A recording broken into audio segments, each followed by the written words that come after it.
Convido você a abrir a sua Bíblia no livro do Gênesis, capítulo de número 8. Gênesis, capítulo 8.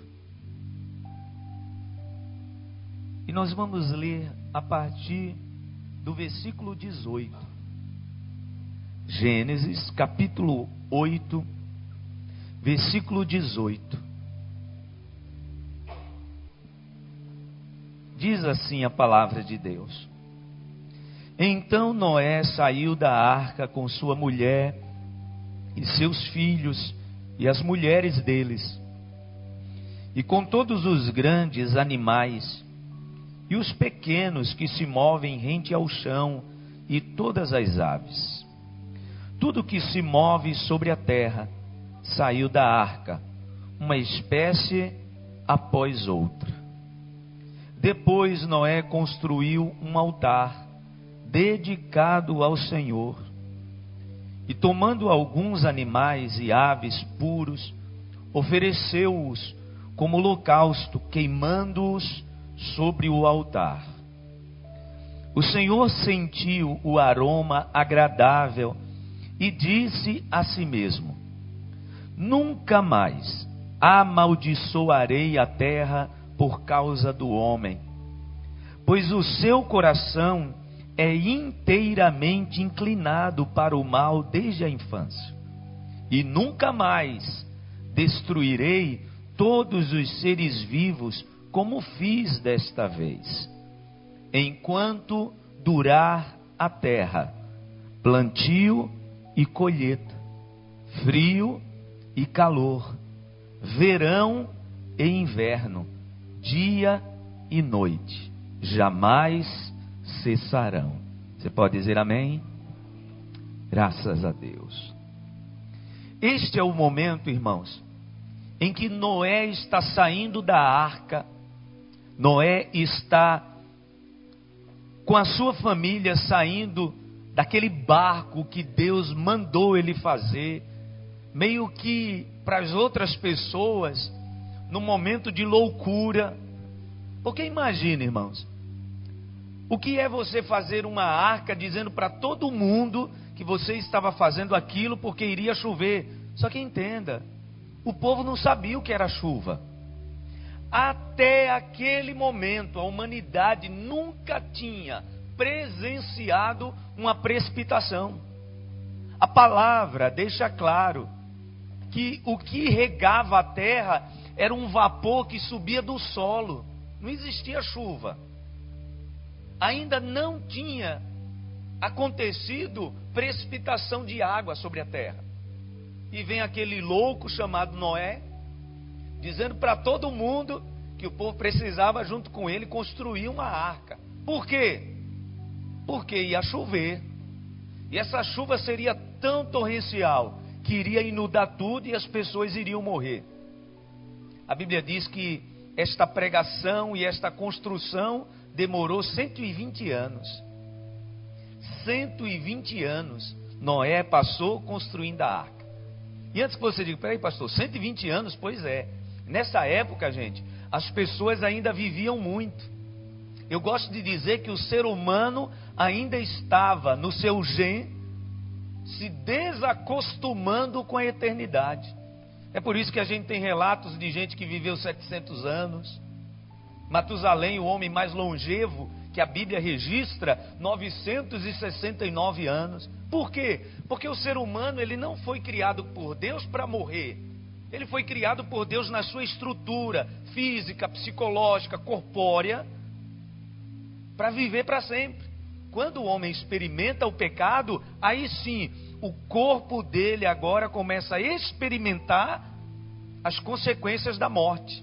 Então as suas células começam a morrer. A prova disso é que os cientistas, eles já dizem que nós, seres humanos, quando o bebê ele sai da barriga da mãe, ele já vai morrendo. Por quê? Já existem células que vão morrendo. Naquela época não.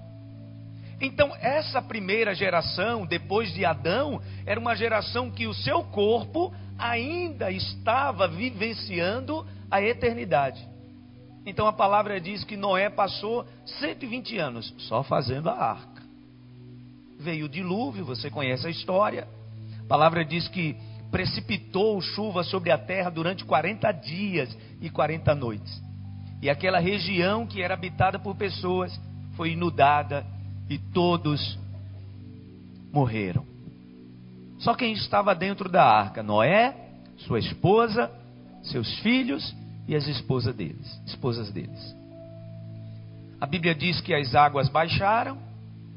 Quando as águas do dilúvio baixou, a Bíblia diz que Noé então levanta um altar. Ele oferece a Deus em sacrifício uma oferta de um animal. E naquele momento, Deus então profere as palavras que a gente leu nessa tarde. Só que Deus, na verdade, estava estabelecendo, irmãos, um princípio. Depois disso aqui, é quando Deus, ele estabelece a vida do homem apenas há 120 anos. A Bíblia diz que Deus diz assim, olha, o ser humano não vai mais viver além de 120 anos. Por quê? Porque o coração dele é inclinado para o mal. E o próprio Deus disse assim, eu não vou conseguir ver por tanto tempo a maldade do ser humano. Então, 120 anos. Só que, para reger esse próximo momento, que era um ser humano caído, em pecado, Deus então estabelece um princípio. E qual foi esse princípio? O princípio foi esse: o princípio da semeadura e da colheita. Este foi o princípio estabelecido por Deus. É como se Deus, irmãos, estivesse mais ou menos pensando assim: eu não posso ficar toda hora destruindo o homem com dilúvio. Ele errou, eu vou arranjar um jeito de destruir a terra? Não posso. Eu vou ter que estabelecer um programa para o ser humano viver, para que esse programa ele venha reger as ações do ser humano. Então por isso que ele disse para Noé, versículo 22, está com a sua Bíblia aberta aí? Olha o que diz a palavra de Deus: enquanto durar a terra, plantio e colheita, frio e calor, verão e inverno, dia e noite, jamais cessarão. Deus está dizendo assim, olha, enquanto a terra funcionar, o princípio que vai reger a vida do ser humano é plantio e colheita. Por isso que eu gosto de dizer que nós não vivemos um tempo, irmãos, onde Deus castiga as pessoas. Nós vivemos um tempo do princípio do plantio e colheita. Em Gálatas capítulo 6, a palavra de Deus diz isso. Olha, de ninguém se engane, de Deus não se zomba. Tudo que o homem semear, isso também colherá, ceifará. Então tá, a nossa vida é regida pelo princípio do plantio e colheita. E nós precisamos, ouçam bem, aprender a viver isso. E sabe o que eu descobri? O ser humano ainda não aprendeu. A prova disso é que muita gente às vezes que vem conversar comigo, que está passando uma luta, ô pastor, será que é Deus me castigando? Será que eu fiz alguma coisa errada e Deus então está me castigando? Ô irmãos, não existe sobre as nossas vidas, pelo menos nesse tempo da graça, não. Castigo é esse princípio do plantio e da colheita. E nós precisamos aprender isso. E nós, irmãos, seres humanos, estamos sempre aprendendo. Então olhe para isso aqui. Há duas maneiras de aprender as coisas na vida. Como eu disse, o princípio está estabelecido, mas a gente precisa aprender a viver com ele. E para a gente aprender as coisas na vida, eu gosto de dizer que existem duas maneiras. A primeira é com o tempo. Está aí, meu irmão, o melhor professor para o ser humano, o tempo. Veja se não é. Olhe a sua mente agora, você que tem 30, 40, 50 anos, para a sua mente de 20 anos atrás. O tempo te ajudou a lidar melhor com situações complicadas. Por exemplo, quem é meio esquentadinho, o tempo te ensinou que você tem que respirar um pouquinho mais para agir. O tempo vai te ensinando. E isso acontece, irmãos, através das nossas experiências. O problema é que o professor, o tempo, ele é muito mau. E o tempo ele ensina, mas ele mata. Por isso que tem gente que, quando aprende, diz: oh meu Deus, se eu tivesse aprendido isso antes, eu não teria errado tanto. Aí você vê a vida passando, você vai aprendendo, o tempo vai te ensinando, mas ele é muito malvado, ele mata, ele deixa a gente velho. Outra maneira mais fácil de aprender as coisas é essa aqui. Isabela, olha para mim. É essa aqui. É adotando um modelo de sucesso. Um jeito é a gente dizer assim, ó, eu vou aprendendo com a vida. Sabe a música do Zeca Pagodinho? Deixa a vida me levar? Pois é, aquele princípio do Zeca Pagodinho é assim, ó, eu vou aprendendo com o que dá. O modelo correto é, eu tenho que estabelecer um modelo de sucesso. Na administração isso é chamado de benchmark. Eu ministrei alguns dias atrás a palavra sobre irmos para outro nível, e eu falei sobre mentoria. Sabe o que isso significa? Eu aprendo melhor quando eu estabeleço um referencial. Existe um ditado que diz que o inteligente é aquele que aprende com seus próprios erros. O sábio é aquele que aprende com o erro dos outros. E o tolo é aquele que não aprende de jeito nenhum.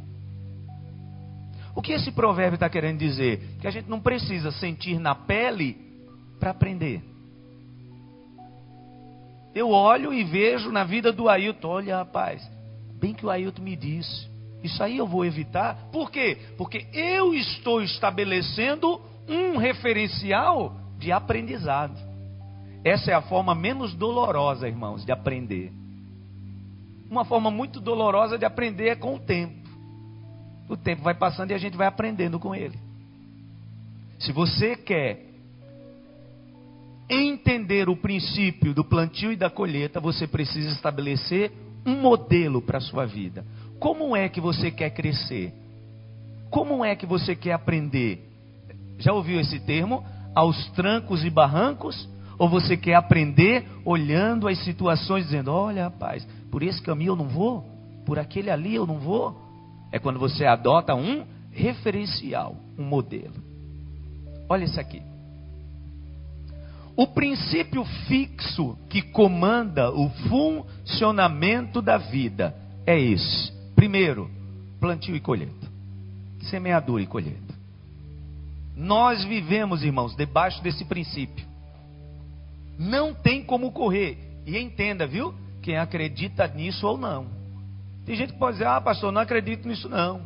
Pois é, mas o princípio ele está estabelecido por Deus. Plantou, vai ter que colher. A ciência chama isso também de ação e reação. Os estudiosos chamam o princípio de Deus, quer dizer, tira essa capa espiritual, né, de semeadura e colheita. A ciência reconhece que a nossa vida nessa terra é regida por esse princípio, ação e reação. As consequências que a gente vive na nossa vida é o que a ciência chama de reação. Olha isso aqui. Os estudiosos denominam também de relação de causa e efeito. Já ouviu falar disso? Pois é, a relação de causa e efeito, na verdade, está afirmando o princípio que Deus deixou lá depois que Noé saiu do dilúvio. Reação e ação e reação, causa e efeito, é o princípio da semeadura. Eu vou trazer agora alguns dados interessantes para você entender como é esse princípio. Primeiro, de todo o movimento no universo, só 20% é ação, os 80% restantes é reação. A sua vida, 80% da sua vida é reação. É por isso, irmãos, que o ser humano sofre tanto. Sabe por quê? Porque para agir a gente pensa, para reagir não. Quando a gente vai fazer alguma coisa, ou seja, uma ação, a gente para, pensa, planeja, ora, jejuma, pede discernimento, pede confirmação. Essa é a nossa ação. Só que na hora de reagir, sabe como é na hora de reagir? o cara te deu um tranca no trânsito. E o que é que você faz? Você dá um glória a Deus, né? Deus te abençoe, abençoado. Isso é reação. Você acorda de manhã na paz de espírito, na glória de Deus, preparando seu café, aí já acorda aquele abençoado e aquela abençoada lá na sua casa para tirar a tua paz. Entenda, o seu dia vai se definir de acordo com a sua reação. Por isso que a ciência já comprovou, a nossa vida, 80% dela é reação. Com isso nós ficamos tristes ou alegres. Com isso nós ficamos bem ou mal. Por quê? Porque o princípio está estabelecido. Olha isso aqui. A última chuva que tivemos molharam a arca de Noé, dizem os cientistas. O que é que você quer dizer com isso, pastor? Como eu disse para os irmãos, até a arca de Noé não existia chuva. Aquela foi a primeira e última chuva que caiu. Sabe por quê? De lá para cá, Deus não criou mais água. Quando você vê o céu se fechando, pode ter certeza que a chuva que está caindo sobre o seu carro, sobre você, é a mesma água que caiu na arca de Noé. Só que ficou estabelecido o quê? Um ciclo de semeadura e colheita. Ah, pastor, mas eu conheço o rio que se secou. Pois é, aquela água foi para algum lugar, mas ela não sumiu. A água está sumindo do planeta. A água, meu irmão, está em algum lugar. Ou ela se transformou em água salgada, que não dá para beber, mas ela foi para algum lugar. As primeiras gotas que caíram, eu acho que Noé era meio carequinha, né? Também com mais de 700 anos, devia ter perdido os cabelos. As primeiras gotas que caiu sobre a careca de Noé, é a gota que cai sobre a sua cabeça hoje. Por quê? Porque Deus não criou mais porção de água. É a mesma. O que acontece nisso? Um fluxo constante. A chuva precipita, vai para um córrego, cai num rio, corre para o mar, evapora, vai para a nuvem, vira vapor e depois precipita ou no mesmo lugar ou em outro lugar. Esse é o princípio da semeadura e da colheita. Olha esse outro dado aqui. As águas de um rio perene se renovam em 18 dias. Ou seja, se você ficar parado no lugar, aquela água que passou ali 18 dias depois, ela vai estar voltando para o mesmo lugar. Estou falando de um rio perene. Não um rio que se seca, né? Porque tem rios que não são perenes. Mas um rio perene que nunca se secou, as águas dele se renovam numa média aproximada de 18 dias. As águas do oceano também, só que num período de milhares de anos. E a Bíblia diz isso para a gente. Vamos ler na palavra de Deus? Abra sua Bíblia em Eclesiastes. Salomão, gente, ele era um homem fantástico e ele se empenhou em conhecer também o mundo, o planeta, né? E ele traz isso que a gente falou até agora. Eclesiastes capítulo 1, versículo 4. Olha o que diz. Aqui está falando de semeadura e colheita, tá, gente? Olha o que diz Salomão. Gerações vêm e gerações vão, mas a terra permanece para sempre. O sol se levanta e o sol se põe, e depressa volta ao lugar de onde se levanta. O vento sopra para o sul e vira para o norte, dá voltas e voltas, seguindo sempre o seu curso. Todos os rios vão para o mar, contudo, o mar nunca se enche, ainda que sempre corram para lá voltam a correr. Você vê a Bíblia confirmando isso? Confirmando o princípio estabelecido por Deus. O mar não transborda, por quê? Porque essa água vai para algum lugar e depois ela volta. Irmãos, a nossa vida está regida dessa forma. Aquilo que vai, volta. É o princípio da semeadura e da colheita. Amém? Então vamos lá. Tudo funciona no princípio da semeadura e da colheita. A gente precisa então primeiro aprender. Os princípios do Evangelho estão alicerçados no princípio da semeadura e da colheita.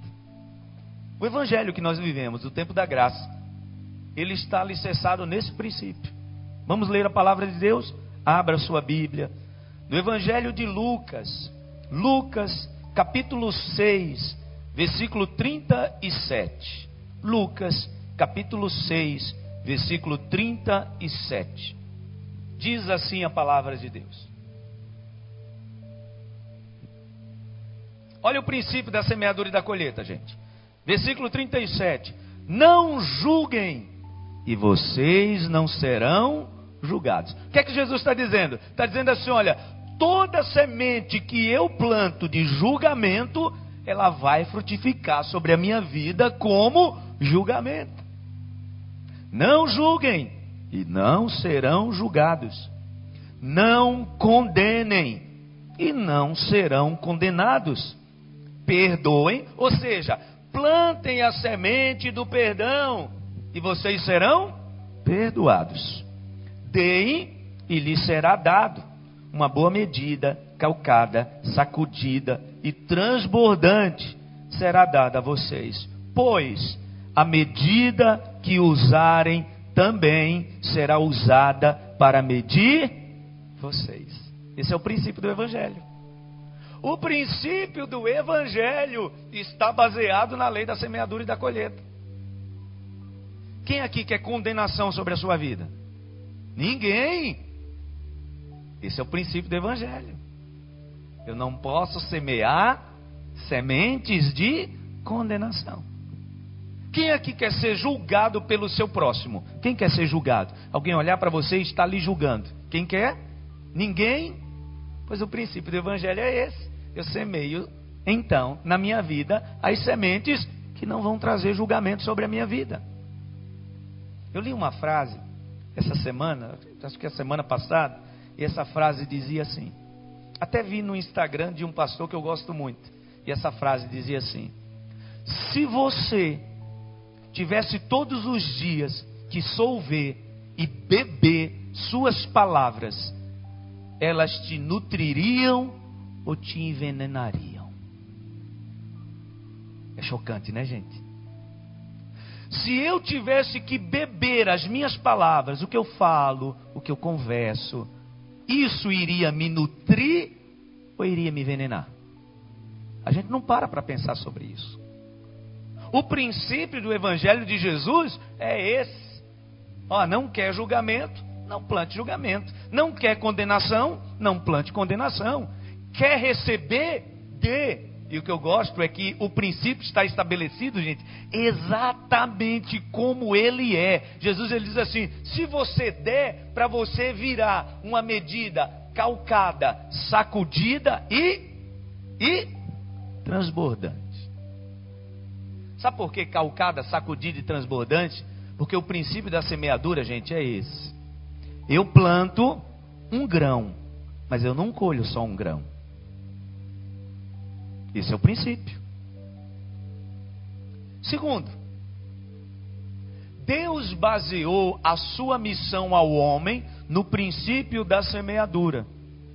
Isso eu não preciso procurar na Bíblia para a gente ler, né, gente? João capítulo 3, versículo 16. Quem sabe de cor? Vamos dizer juntos? Porque Deus amou o mundo de tal maneira que deu o seu Filho unigênito, para que todo aquele que nele crê não pereça, mas tenha vida eterna. Deus, ele queria o ser humano de volta para ele. Era o que Deus queria como colheita. E o que foi que ele plantou, gente? O seu Filho. Deus, ele pensou: o ser humano caiu, se perdeu, e eu preciso resgatá-lo. Essa é a minha colheita. O que é que eu preciso plantar? Jesus. Ele plantou Jesus, e o que foi que ele colheu? Olhe para o irmão do seu lado e diga assim: colheu você. Diga assim: por isso que você está hoje à tarde aqui nesse lugar. Você consegue entender isso, meu irmão? Ele queria você aqui nessa tarde. Sabe que horas?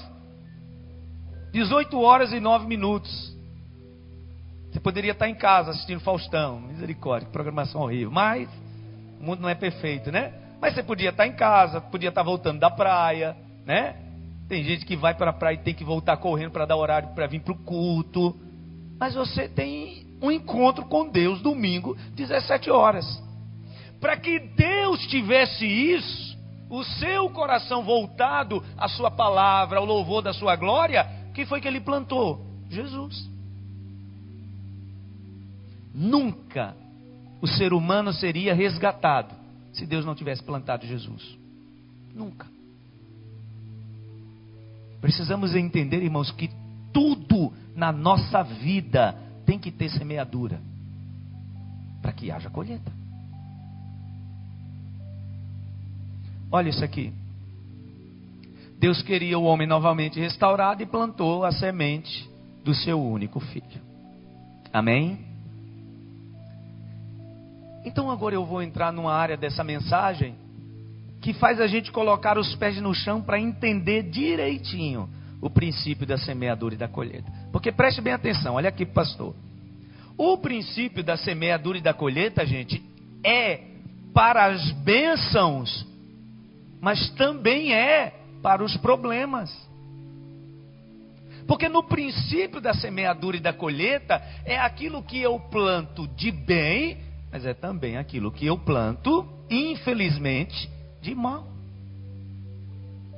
O princípio da semeadura e da colheita funciona quando eu me empenho em abençoar o outro.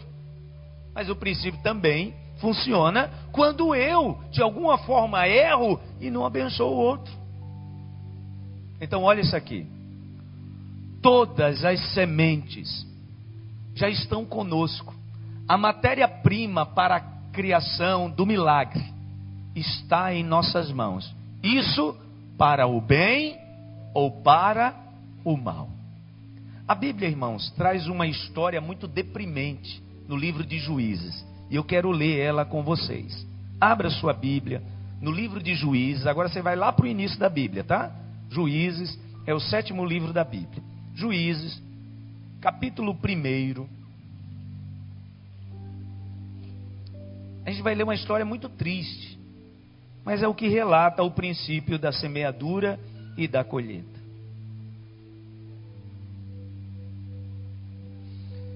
Nós vamos ler a partir do versículo 4. Eu coloquei aí versículo 5, mas é melhor do versículo 4 para você se situar. Diz assim a palavra de Deus: Quando os homens de Judá atacaram, o Senhor entregou os cananeus e os ferezeus nas mãos deles. E eles mataram 10.000 homens em Bezeque. Foi lá que encontraram Adoni-Bezeque. Lutaram contra ele e o derrotaram. Os cananeus e derrotaram os cananeus e os ferezeus. Adoni-Bezeque fugiu, mas eles o perseguiram e o prenderam, e lhe cortaram os polegares das mãos e dos pés. Então Adoni-Bezeque disse: 70 reis com os polegares das mãos e dos pés cortados apanhavam migalhas debaixo da minha mesa. Agora Deus me retribuiu aquilo que lhes fiz. Eles o levaram para Jerusalém, onde morreu. Amém.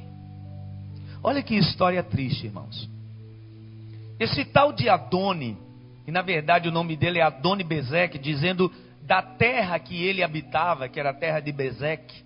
Então chamavam-no de Adoni-Bezeque por ele ser o rei dessa terra de Bezeque. Ele tinha uma prática muito maldosa quando ele conquistava uma nação. Todas as vezes que o exército de Adoni-Bezeque conquistava um povo, ele pegava o rei e ele cortava os polegares das mãos e os polegares dos pés. E por que ele fazia isso, gente? Para humilhar aquele rei. Por que os polegares? Eu não sei se você já percebeu, mas o nosso equilíbrio de estar em pé, quem nos dá são os polegares. Sem os polegares a pessoa não consegue ficar em pé. Então esses reis andavam se arrastando. Por que os polegares da mão? Porque tudo que a gente faz, a base do nosso realizar é o nosso polegar da mão. Eu vou tentar pegar esse copo com água aqui, sem usar o meu polegar, para os irmãos verem a dificuldade. Eu até faço, mas vejam como será.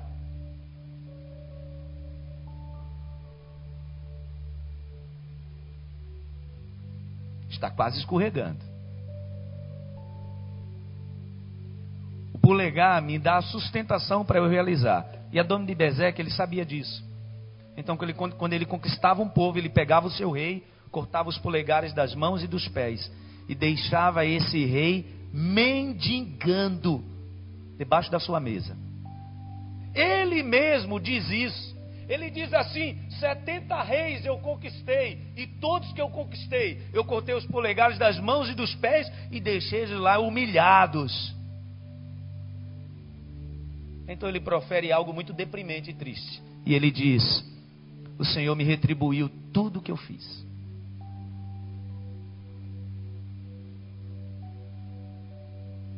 Algumas pessoas, irmãos, confundem isso com castigo.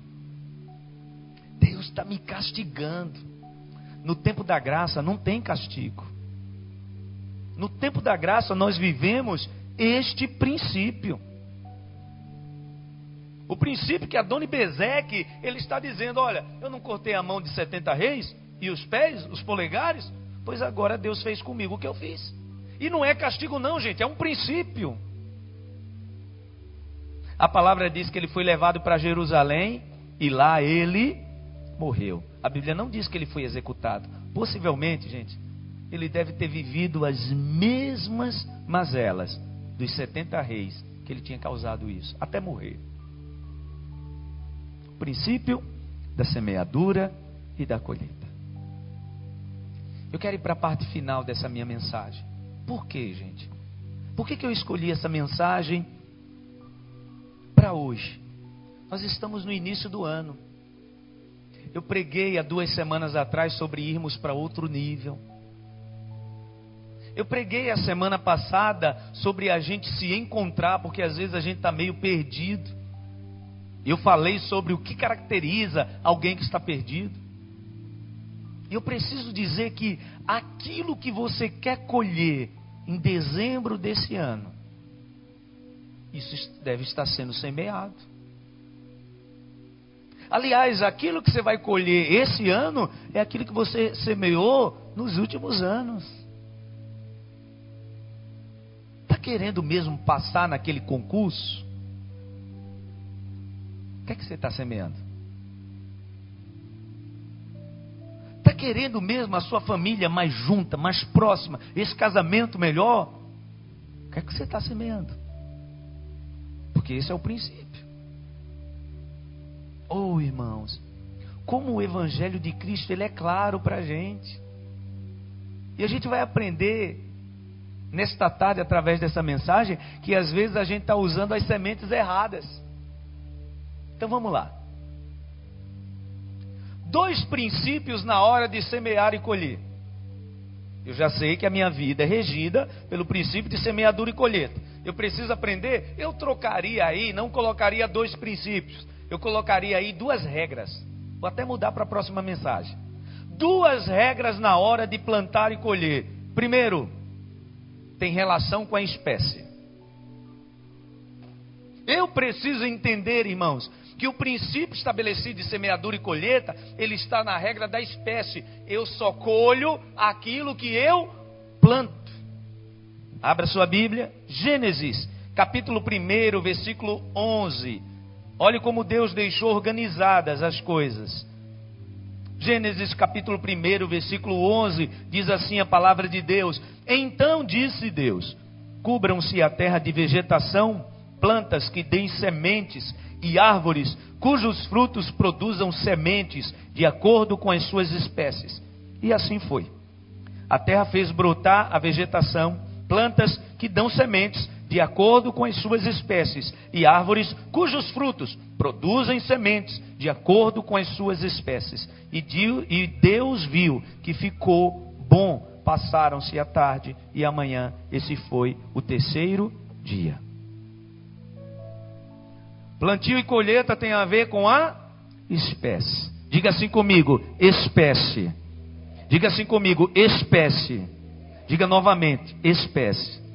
Então vamos ler Gálatas capítulo 6, versículo 9, que é lá no Novo Testamento, o que Paulo nos ensina sobre esse tal do princípio da semeadura e da colheita. Olha que Paulo ele diz, Gálatas capítulo 6, versículo 7. Ele diz assim: não se deixem enganar. De Deus não se zomba, pois o que o homem semear, isso também colherá. Tem a ver com a espécie. Então, irmãos, vamos ver algumas coisas que às vezes as pessoas não entendem na hora de semear. E confunde a semente. Primeiro, há pessoas que estão querendo colher uma coisa, mas estão semeando outra coisa. Irmãos, e como isso é comum, a gente confunde tudo. E sabe o que é pior? Às vezes a gente ainda vai reclamar com Deus. Ô Senhor, fazendo a coisa certinha, mas você está plantando a semente correta? Porque a semente que a gente planta, essa é que vai frutificar. Olha só isso aqui. O princípio é este. Se eu quero bênçãos espirituais, eu preciso plantar sementes espirituais. O princípio é esse, meu irmão. Tem gente que está orando e jejuando, mas está querendo colher outra coisa. Pastor, mas oração e jejum não resolve tudo? Quando é na hora certa, sim. Todas as vezes, gente, que eu falo sobre isso, eu lembro de Josué. A Bíblia diz que Josué colocou todos os anciãos de Israel para orar, perguntando a Deus por que é que eles tinham sido derrotados na cidade de Ai. Deus tinha dado uma vitória cachapante para eles em Jericó. Eles não precisaram usar um martelo, a muralha caiu. Eles estavam empolgados, eles estavam eufóricos. Aí vão conquistar uma cidadezinha desse tamanho. É tanto que a palavra diz que eles enviaram um exército de 2.000 homens. A Bíblia diz que eles são derrotados na cidade de Ai. A Josué, como a gente diz, os crentes dizem, né?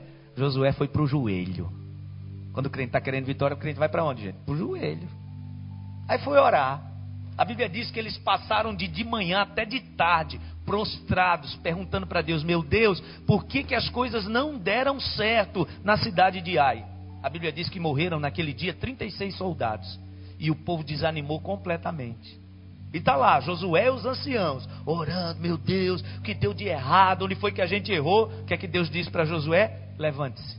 Por que você está prostrado? Tem coisa errada aí dentro do acampamento, Josué. O que era que Deus estava querendo dizer para o seu líder, gente? Agora não é a hora de plantar a semente da oração. Agora é a hora de plantar a semente de descobrir quem foi que fez o errado, para consertar aí dentro o que está errado. Entende, irmãos? Às vezes nós estamos lançando a semente de um jeito, mas estamos querendo colher outro tipo de fruto. O que eu estou vivendo tem a ver com a questão espiritual? Então ore e jejue. Ah, pastor, e se eu for orar e jejuar para Deus me mostrar? Aí é outra coisa. Mas se Deus está te mostrando que agora é hora de chamar para uma conversa séria, um diálogo sincero, não adianta orar. A semente não é da oração, é da conversa, é da atenção. Ah, eu estou orando por esse filho que é um problema, não para de beber. Tá orando, né? Mas e a semente da atenção que ele precisa? Ou quando ele chega em casa desse jeito, você gastou 2 horas orando, e quando ele chega você perde a paciência e xinga, amaldiçoa. É essa semente que você quer colher? Os irmãos entendem? Eu quero bênçãos espirituais, a semente tem que ser no âmbito espiritual. Olha isso aqui. Eu quero relacionamento saudável e abençoado, duradouro. Eu tenho que plantar a semente de respeito, de amor, de compreensão, de dedicação. Ah, mas eu oro muito para esse casamento dar certo. Ah, é? Ora e compreensão. E respeito. E palavra abençoadora. Porque, meu irmão, tem gente que, na medida que ora, é na mesma medida que amaldiçoa. Que põe tudo a perder. Porque é a semente que eu estou plantando. Olha isso aqui. Eu quero sucesso profissional na minha vida. O que é que eu estou fazendo? Eu estou orando muito ou estou me dedicando muito? Ah, eu quero passar naquele concurso. O que é que você está fazendo? Estou orando para Deus me ajudar a passar. Tá bom. E estudar? Tipo assim, reservar umas 2, 3 horas do dia para meter a cara nos livros. Tem feito isso? Não, pastor, eu sei que Deus, Ele é fiel e vai me fazer passar nesse concurso. Então tá bom. Então quer dizer que Deus é fiel e justo de tal forma em que o Zé está passando 4 horas no dia estudando e eu gosto de orar. Eu não estudo não, mas eu acho que Deus vai me favorecer ao invés do Zé. Vocês acham que Deus é desse jeito, irmãos? Não é. Às vezes, irmãos, é por isso que tanta gente se confunde na sua vida com Deus. Sabe por quê? A pessoa está no trabalho e vê uma pessoa que não conhece a Deus. A pessoa diz assim: está vendo ali, ó, um ímpio crescendo na igreja e eu aqui que sirvo ao Senhor não cresço. Vá ver as sementes que Ele está semeando na vida dele e as suas. Sabe por quê, irmãos? Sementes frágeis dão frutos frágeis. Se aquela pessoa está semeando uma semente ruim, vai colher mais cedo ou mais tarde. Olhe para essa galera de tornozeleira eletrônica no nosso Brasil. Irmãos, Deus não está castigando esse povo não. É princípio de semeadura e colheita. Ah, é injustiça.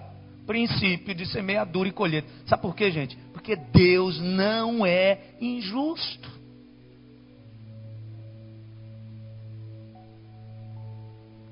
Profissionalmente, como é que você vê a sua vida daqui a 5 anos? Perguntei esses dias para uma pessoa isso. Como é que você se vê daqui a 5 anos? A pessoa se assustou. Porque normalmente a gente não pensa. Mas veja só. Como você estará daqui a 5 anos? Depende das sementes que você tem semeado hoje. Aí não adianta só orar. Tem gente que tem vida de oração, mas não faz outra coisa. Eu oro, Deus me capacita, eu estudo, eu realizo, Deus me abençoa e me prospera.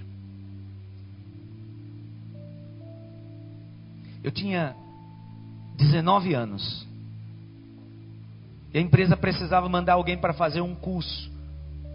Um curso de um sistema que um israelita tinha criado.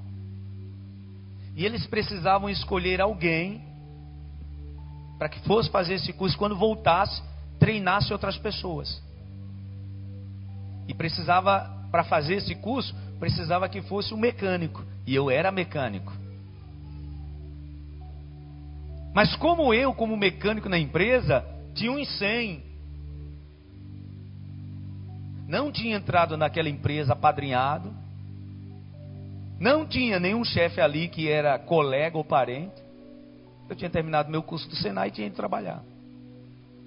E quando olharam na equipe, olha, quem é que a gente vai escolher para fazer esse curso? Por coincidência, escolheram eu. A mim. Foi por coincidência? Não foi. Eu tinha 19.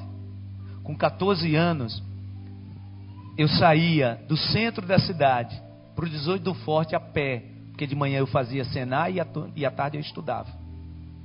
Se você quer entender que escolhas assim são por coincidência, então entenda. Oh, meu irmão, minha irmã, quando você começar a olhar para a vida de alguém, lembra que eu falei no início que a gente precisa ter referenciais?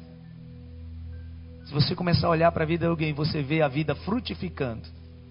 Se for semente boa, vai continuar frutificando. Se for semente ruim, vai até frutificar, mas depois a semente vai se mostrar. Foi exatamente isso que Gamaliel disse para aqueles que queriam ir atrás dos discípulos para destruírem. A Bíblia diz que o concílio em Israel estava estudando formas de destruir os discípulos de Jesus. Tinham sido cheios do Espírito Santo, estavam movidos pelo Espírito Santo, pregando o evangelho crescendo. Os sacerdotes reuniram os maiores sábios de Israel e disseram: a gente tem que fazer um jeito de pará-los. Aí Gamaliel diz assim: olha, eu acho que é melhor vocês terem cautela no que vocês estão querendo fazer. Porque vocês lembram um tal de Teudas, que há um tempo atrás se disse o Messias, levou um monte de gente para o deserto. Vocês lembram o que aconteceu com ele, né? Vocês lembram um tal de Judas, que fez uma torre dizendo que lá as pessoas estariam seguras, porque ele era o Messias? Você lembra o que aconteceu?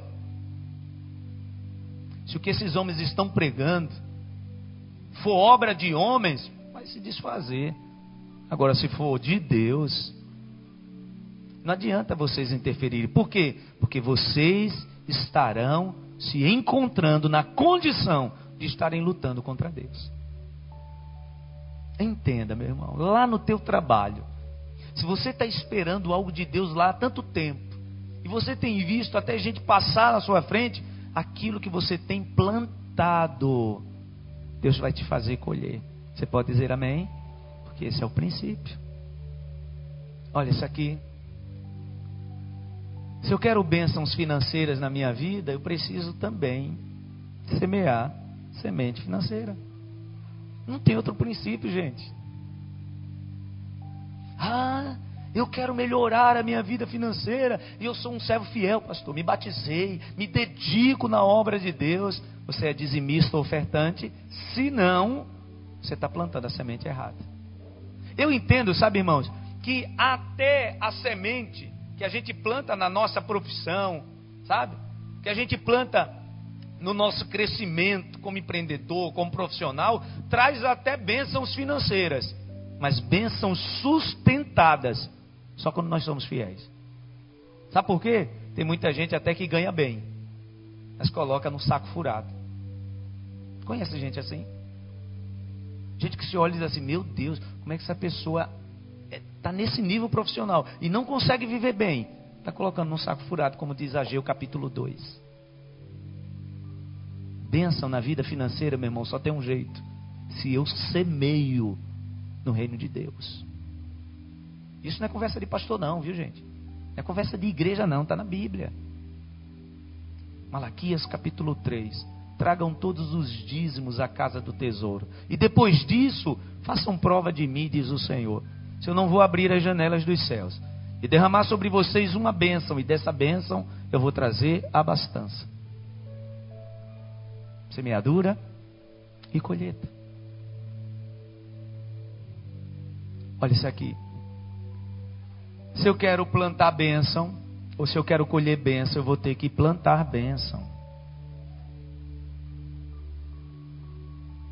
Eu quero ser abençoado, eu tenho que plantar sementes de bênção.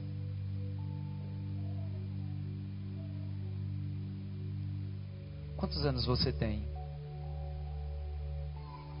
Meu ministério pastoral, irmãos, é tão triste ver algumas coisas, principalmente quando eu ouço pais me dizerem assim: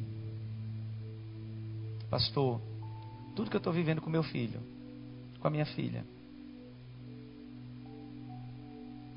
é resultado de algo que eu vivi com a minha mãe e com meu pai. Por quê, gente? É um princípio.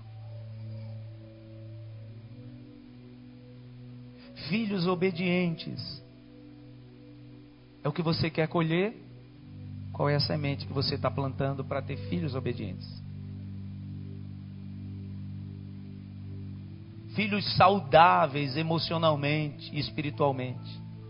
Quais são as sementes que você está plantando para colher esses filhos saudáveis emocionalmente e espiritualmente? Se eu quero colher bênção, eu preciso plantar bênção. E sabe como eu faço isso, gente? Em tudo. Principalmente com o que eu falo.